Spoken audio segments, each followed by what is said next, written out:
کہ ہم محدود آمدنی میں گزارا کریں، لیکن وہ بے نیازی سے کہتی یہ تمہارا فرض ہے میرے خرچے اٹھانا۔ میں نے اپنی کوئی خواہش تم پر بوجھ نہیں ڈالی، بس وہی مانگتی ہوں جو میرا حق ہے۔ اس کی یہ ضد ہر مہینے میرا بجٹ برباد کر دیتی تھی۔ میں ایک درمیانی درجے کی کمپنی میں ملازمت کرتا تھا، تنخواہ اتنی تھی کہ گھر کا خرچ اچھے سے چل سکتا تھا، لیکن غزالہ کی بیجا فرمائشوں نے مجھے اکثر مالی پریشانی میں مبتلا کر دیا تھا۔ گھر اپنا تھا، گاڑی بھی اپنی تھی اور نوکر بھی رکھا ہوا تھا، امجد نامی نوکر۔ یہ گھر کے سارے کام سنبھالتا تھا اور سردیوں کے اس موسم میں بھی وہ دن رات مصروف رہتا۔ غزالہ کی زندگی میں عملی طور پر کوئی کام نہیں تھا، لیکن عجیب بات یہ تھی کہ پھر بھی وہ ہر وقت تھکی ہاری اور شکوہ کرتی ہوئی نظر آتی تھی۔ وہ اکثر اپنی بیزاری کا اظہار کرتی اور مجھے لگتا جیسے وہ اپنی زندگی سے خوش نہیں۔ میں نے کئی بار اس سے کہا، غزالہ تمہیں تو کوئی بھی کام نہیں کرنا پڑتا، نوکر سب کچھ کر لیتا ہے، پھر تم کیوں تھک جاتی ہو؟ لیکن وہ کبھی سیدھا جواب نہ دیتی، بس بات گھما دیتی یا اپنی کسی نئی فرمائش کا ذکر چھیڑ دیتی۔ اب جب بابا کے واپس آنے کی خبر آئی تو میرا دل عجیب کشمکش میں مبتلا ہو گیا۔ مجھے اندازہ تھا کہ بابا کے گھر آنے سے گھر کا ماحول بدل جائے گا۔ غزالہ ویسے ہی معمولی باتوں پر ناراض رہتی تھی اور اگر بابا کے آنے سے اسے کوئی بھی پریشانی ہوئی تو اس کا سارا غصہ مجھ پر نکلے گا۔ میں نے خود کو بار بار یہ کہتے ہوئے پایا، بابا کو گھر میں ٹھہرانا شاید ٹھیک نہیں ہوگا، اگر وہ یہاں آ گئے تو روز کی لڑائی جھگڑوں کا آغاز ہو جائے گا۔ غزالہ تو پہلے ہی اپنے مزاج کی سخت ہے اور بابا کی موجودگی اسے مزید چڑچڑا بنا دے گی۔ میں نے سوچنا شروع کر دیا کہ بابا کے لیے کوئی اور انتظام کیا جائے، شاید انہیں کسی قریبی علاقے میں کرائے کے مکان میں ٹھہرا دوں یا کوئی دوسرا حل نکال لوں۔ جس دن بابا نے آنا تھا اسی دن سے میری بیوی کا موڈ خراب ہو گیا تھا۔ کہنے لگی کہ اب تو تمہارے بابا بھی آ رہے ہیں، ان کی خدمت کرنی پڑے گی، سر پہ دوپٹہ کر کے چلنا پڑے گا۔ اپنے گھر میں 2 گھڑی سکون سے بیٹھ جاتی تھی، وہ بھی نہیں ہوگا۔ میں نے اپنی بیوی کو تسلی دی کہ ایسا کچھ نہیں ہوگا، میں نے سوچ لیا تم پریشان نہیں ہو۔ وہ کہنے لگی کہ اگر میری پرائیویسی میں کوئی بھی خلل پڑا تو میں تمہیں چھوڑ کر چلی جاؤں گی۔ میں نے کہا کہ ایسی باتیں نہیں کرو، میں ہوں نا، میں سب سنبھال لوں گا۔ ایئرپورٹ پر بابا کو دیکھ کر میرے دل میں خوشی اور کچھ الجھن کا ملا جلا احساس پیدا ہوا۔ وہ طویل عرصے بعد پردیس سے واپس آ رہے تھے، لیکن ان کے ہاتھ میں ایک پرانا سا چھوٹا سوٹ کیس دیکھ کر دل میں ایک سوال اٹھا کہ شاید وہ زیادہ کچھ ساتھ لے کر نہیں آئے۔ پھر بھی امید تھی کہ کوئی تحفہ یا یادگار چیز ضرور ہوگی، کیونکہ یہ وہی بابا تھے جنہوں نے اپنی پوری زندگی ہماری خوشیوں کے لیے وقف کر دی تھی۔ جب ہم گاڑی میں بیٹھے تو راستے میں رسمی باتیں ہوئیں۔ بابا تھکے ہوئے لگ رہے تھے، لیکن ان کے چہرے پر سکون تھا، جیسے وہ ایک طویل اور مشکل سفر سے واپسی پر مطمئن ہوں۔ میں نے ان سے زیادہ سوالات نہیں کیے کیونکہ اندازہ تھا کہ وہ تھکاوٹ کے باعث زیادہ بات نہیں کرنا چاہتے۔ گھر پہنچنے سے پہلے میں نے ایک ہوٹل سے کھانا پیک کروا لیا، کیونکہ مجھے معلوم تھا کہ غزالہ نہ تو کھانے کا انتظام کرے گی اور نہ ہی بابا کے لیے کسی خاص اہتمام کی زحمت اٹھائے گی۔ گھر پہنچ کر بابا کو بٹھایا اور کھانے کا انتظام کیا۔ بابا نے پوچھا، بیٹا میری بہو نے میرے لیے کھانا نہیں بنایا؟ ان کا سوال میرے دل کو کچھ عجیب سا لگا، لیکن میں نے مسکراتے ہوئے کہا، نہیں بابا، اس کی طبیعت خراب ہے، ویسے بھی وہ اچھا کھانا نہیں بناتی، اس لیے میں نے ہوٹل سے منگوا لیا۔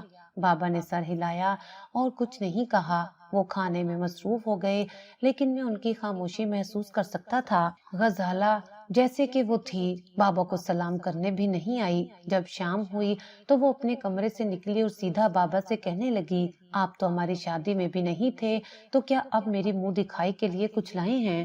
اس کے اس بے تکلف اور سخت رویے نے مجھے حیران کر دیا، لیکن بابا نے خاموشی سے اپنی سونے کی آخری انگوٹھی اتار کر اسے دے دی اور کہا، یہ لو بیٹی، اسے بیچ کر اپنی پسند کی انگوٹھی بنوا لینا۔ غزالہ نے وہ انگوٹھی بغیر کسی جھجک کے پکڑی اور کہا، اچھا یہ کام بھی مجھے کرنا پڑے گا، چلیں ٹھیک ہے، شکریہ کہہ کر وہ واپس اپنے کمرے میں چلی گئی۔ بابا نے مجھے دیکھا اور کہا، بیٹا مجھے میرا کمرہ دکھا دو، میں بڑی دور سے آیا ہوں، تھوڑا آرام کر لوں گا۔ ان کے سوال نے میرے دل میں ایک بے چینی پیدا کی